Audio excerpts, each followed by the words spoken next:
5 guarantee ಯೋಜನೆಗಳನ್ನ 2023ರ ವಿಧಾನಸಭಾ ಚುನಾವಣೆಯಲ್ಲಿ ಘೋಷಣೆ ಮಾಡಿದ್ದು. ನಾವು ಕ್ಯಾಬಿನೆಟ್ ಮೀಟಿಂಗ್ ಮಾಡಿ ಕೂಡಲೇ ಅವುಗಳನ್ನು ಜಾರಿಗೆ ತರ್ತೀವಿ ಅಂತೇಳಿ ತೀರ್ಮಾನ ತಗೊಂಡಿದ್ದು.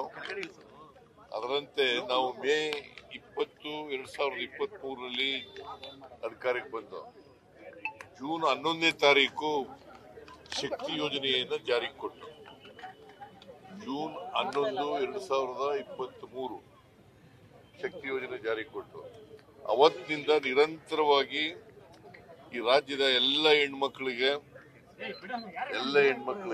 ಉಚಿತವಾಗಿ ಸರ್ಕಾರಿ ಬಸ್ಗಳಲ್ಲಿ ನಾವು ಕರ್ಕೊಂಡು ಹೋಗ್ತಾ ಇದ್ದೀವಿ, ಪ್ರಯಾಣ ಮಾಡಿಸ್ತಾ ಇದ್ದೀವಿ. ಸೊ ಅದು ಇವತ್ತು 500 ಕೋಟಿ ಟ್ರಿಪ್ಗಳು ಹೆಣ್ಮಕ್ಳು ಮಾಡಿದ್ದಾರೆ. 500 ಕೋಟಿ. ಅದಕ್ಕೆ ರಾಮಲಿಂಗಾರೆಡ್ಡಿ ಅವರು ಬಹಳ ಅವರ ಮುಂದಾಳತ್ವದಲ್ಲಿ ಇವೆಲ್ಲ ನಡೀತಾ ಇದೆ ಕಾರ್ಯಕ್ರಮಗಳು.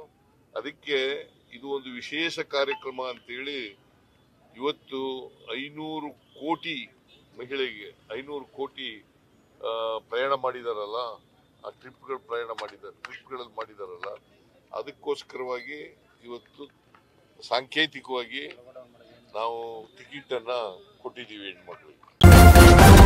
ನ್ಯೂಸ್ ಫಸ್ಟ್ ನಿರ್ಭೀತಿಯಿಂದ ನಿಮ್ಮ ಪರವಾಗಿ.